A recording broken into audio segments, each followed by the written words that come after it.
Perhaps you've been there too, waking at 2 in the morning, staring at a dim ceiling. Your thoughts like a kite whose string has snapped, drifting with nowhere to land.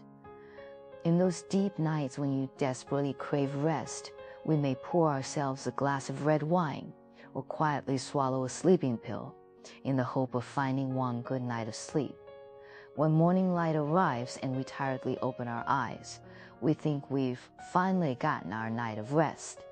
But here at Quiet Minds Universe, today we want to gently unravel a misconception about falling asleep. Very often, what we obtain through outside substances isn't true sleep, it's simply a brief moment of anesthesia. In this fast-paced society, a small drink before bed seems to have become an elegant way to wind down. Many people feel that a gentle buzz can quickly carry them off into sleep. But the scientific truth, as often happens, carries a quiet note of disappointment. Pharmacologically speaking, alcohol is actually a sedative. When you drink that glass of wine and slip into unconsciousness, your brain has not entered its natural sleep rhythm. Your cerebral cortex has simply been temporarily knocked out by a chemical.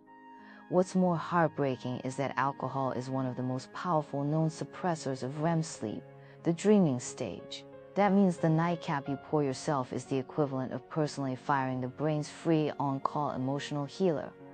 Scientists once conducted a thought-provoking experiment. Even when students slept naturally and sufficiently for the first 2 nights after learning new material, drinking alcohol on the 3rd night still erased up to 40% of the abstract knowledge memories they had worked so hard to build. That glass of wine that seems to help you sleep is actually a highly effective eraser for the brain. So what about when we truly cannot fall asleep and we turn to prescription sleeping pills? Unfortunately, most prescription sleep medications on the market also fall within the category of sedatives.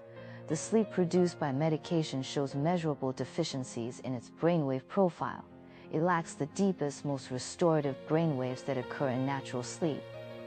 Animal studies have even shown a heartbreaking result. Sleep induced by sleeping pills not only fails to consolidate memory the way natural sleep does, it actually weakens the memory connections between brain cells, reducing the neural connections formed during learning by as much as 50%. And when you try to break free of them and stop taking the pills, you often face a terrifying rebound insomnia, sleeping even worse than you did before medication and falling deeper and deeper into pharmaceutical dependency. We thought we were treating insomnia, but unknowingly we had entered a different kind of abyss, a different kind of internal exhaustion. So if external chemical substances cannot bring us true peace of mind, what can those of us tormented by insomnia do to find our way back to night? Cognitive science and sleep medicine point us toward 3 pathways back to our natural rhythm.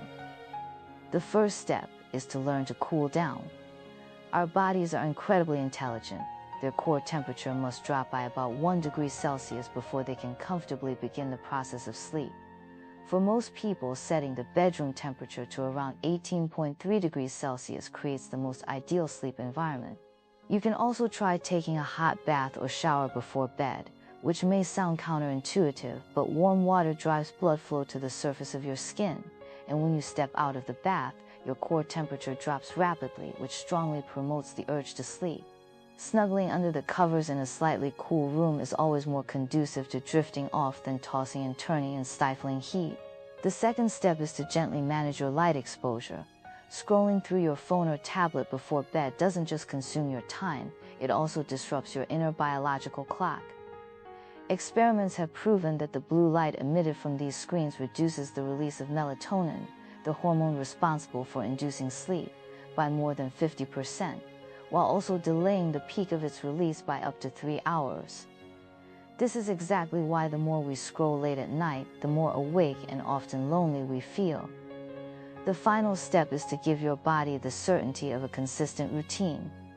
Establish a fixed time to go to bed and wake up, and honor that commitment every day, whether it's a workday or a weekend.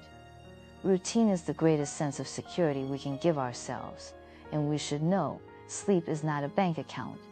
The peace of mind you overdraw on weekdays can't simply be deposited back all at once on the weekend. So stop using your brain as a testing ground for chemical substances.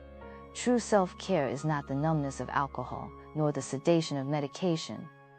Tonight, try turning the room down to 18 degrees, taking a hot shower, setting down that glowing screen, and turning off the light when the time comes.